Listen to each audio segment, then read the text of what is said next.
Hello, this is Katie with Homeschool Chat, and today we are going to talk about last-minute homeschool startup. So, say you've decided to homeschool today, and your child needs to go to school tomorrow. That actually happened to me, so I kind of know how to deal with it. First of all, homeschooling doesn't have to be expensive. Homeschooling is something that teachers learn as they go, and usually you learn rather quickly, so it's all good. This is what you need to do.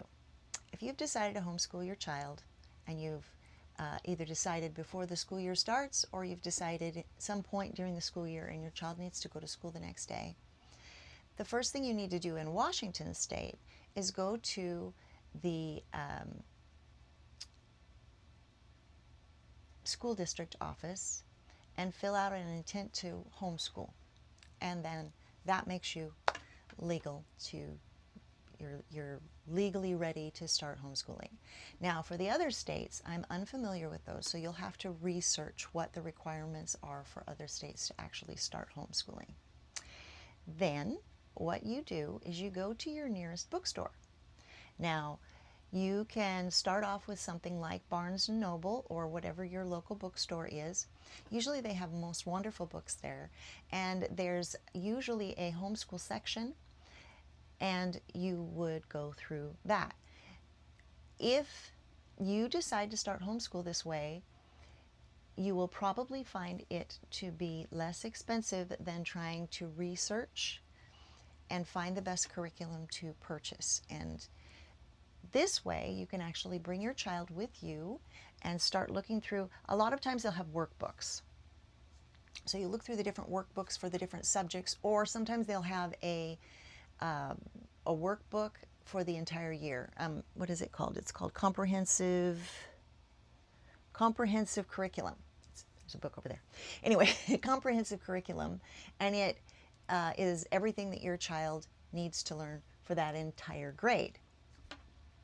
So you would look through those different things, and you can include your child, find out if your child is interested in one of those workbooks or one of those books. So one of the keys to homeschooling is finding curriculum that your child is excited about, that something that attracts your child. When you have your child with you when you're going through the workbooks, then you can see if you're interested in the material that's being taught. You can look as a teacher, and you can look at all of the material, and you can say things like, well, this is progressing too quickly, or this looks about right to me, this looks fun. Or sometimes you'll get these workbooks that are even recommended, and you'll go through them as an adult and think, oh my gosh, I'm so bored. Well, if you're bored, your child is going to be bored.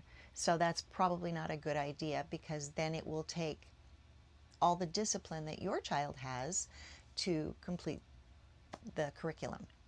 So that's the first thing that you do. You go to the bookstore and you see what you can find. And then you can begin homeschooling right away. Now, if you want to delve a little deeper, you want to go into the bookstore the next day, they have sections in the bookstore, of course, about different subjects. So I bought a book, and it was a National Geographic book. I'm trying to remember the subject. It's a science book, Earth Science, and it was amazing. You know how wonderful National Geographic is for their pictures and their visual interest. Well, this had all of that, plus it described all, like the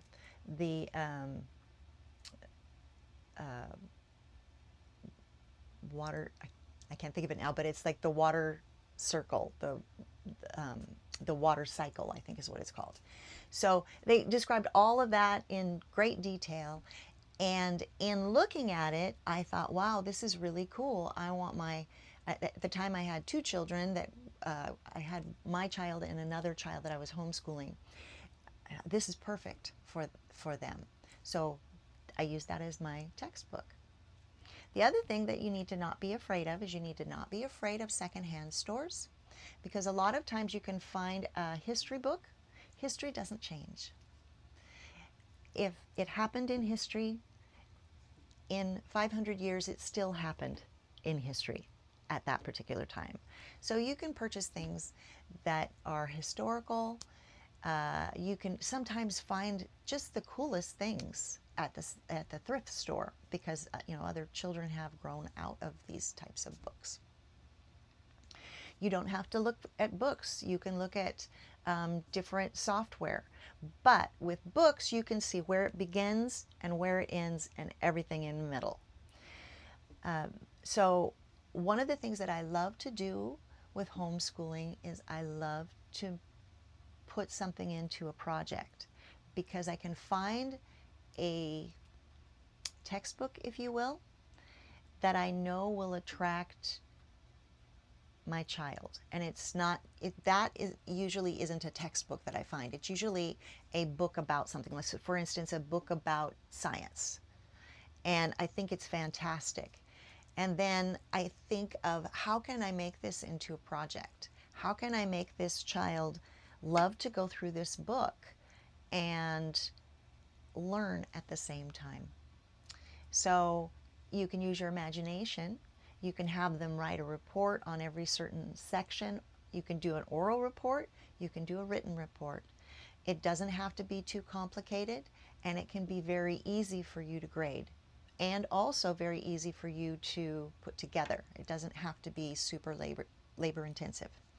So I think I've given you groundwork to get started. So thank you so much for joining me today. Please check out my website at homeschoolchatwithkatie.com, and you can search for me on Google and YouTube. Homeschool Chat with Katie is what you search for. I'm on Instagram, I'm on Facebook, and I'm on the internet and YouTube. So I hope I've helped you today. And I have a lot of videos, so if you like this video, find more. Thank you so much. Bye-bye.